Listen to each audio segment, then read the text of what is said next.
Hello students.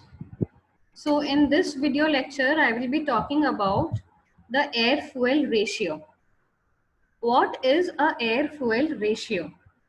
We all know for a IC engine, for an internal combustion engine, let it be a petrol engine or diesel engine, the petrol or diesel is mixed with air, and then the power stroke, before the power stroke the air and fuel are mixed. So this mixture containing of air and fuel is known as your air fuel mixture, or can be also termed as fuel air mixture. What is this ratio? What is this air fuel ratio? The ratio means what part of air is mixed with what part of fuel. It means the percentage of mixture, the part of the air which is mixed with part of fuel is known as your air fuel mixture. So what is, I can show you this. This is a table for stoichiometric air fuel ratio. What is stoichiometric air fuel ratio? It means, as we know, for any engine, for any IC engine, the fuel, which is a hydrocarbon, it means it is basically a component of hydrogen and carbon. When it is mixed with air which is oxygen and nitrogen, so considering only the oxygen case over here, it must give out carbon dioxide plus water. It means hydrocarbon or fuel, when mixed with air, it must be burned to give out carbon dioxide and water.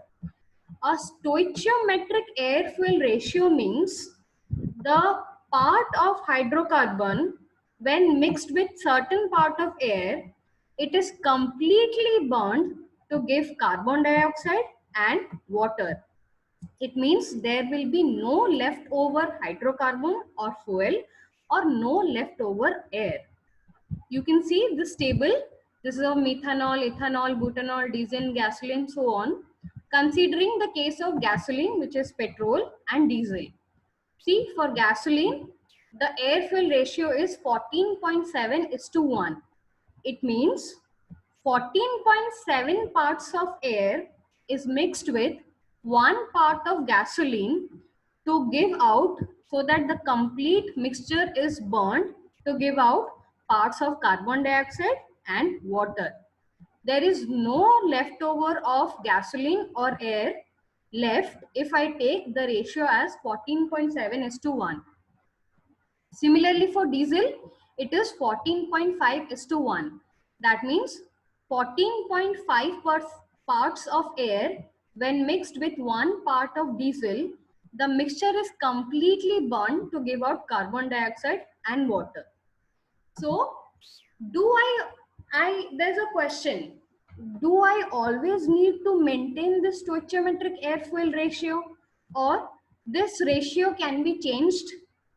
So, if the ratio that I take is 13:1, that means 13 part of air is mixed with 1 part of fuel.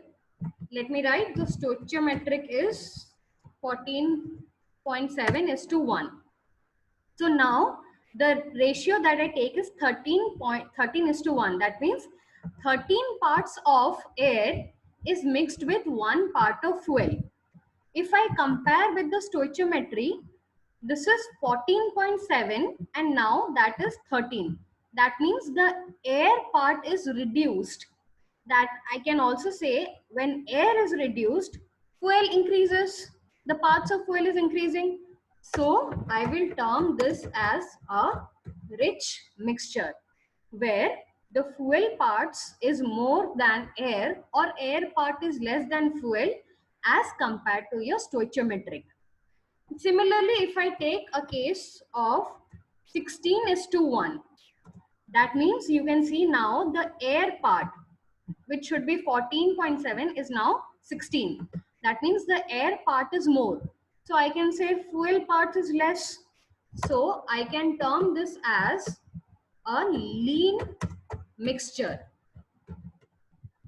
A lean mixture where the part of fuel is less than air or air parts is more than fuel as compared to stoichiometry.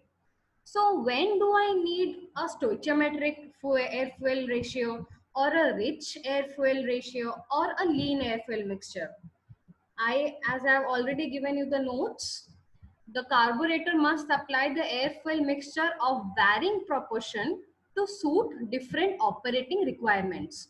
The mixture must be rich for starting and must be relatively lean for idle or intermediate speed. We all know that when I suppose start a vehicle, at that point of time I need a comparatively more amount of fuel to flow into the engine so that the power production can be more. So for that case, I have to take a rich mixture.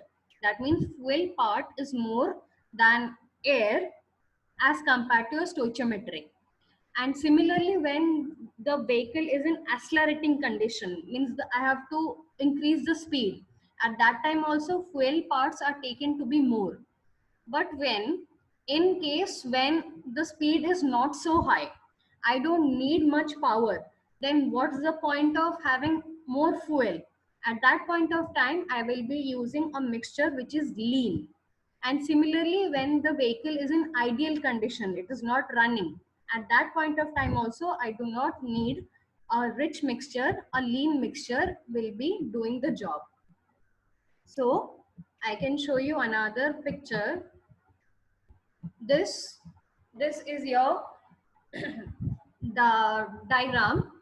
See, this line is your stoichiometric air fuel ratio, which is 14.7 is to 1. This 14.7, this air fuel ratio can be also written as lambda, and 14.7 is to 1 can be taken as 1. So whatever ratio I take, it will be either less than 1 or more than 1. So to the left of the line is lambda less than 1, and to the right side of the line is lambda more than 1. Lambda will be less than 1 when this 14.7 is lesser than 14.7. Suppose the ratio is 12.1 or 13.1 or 11.1. At that time, the lambda will be less than 1. It will be left side of the diagram. You can see here it is a rich mixture. This point gives the maximum power, and this is your the air fuel ratio is here 12.6 is to 1. And similarly, when when the air part is more than 14.7, like 15, 16, then the ratio will be 15 is to 1, 16 is to 1.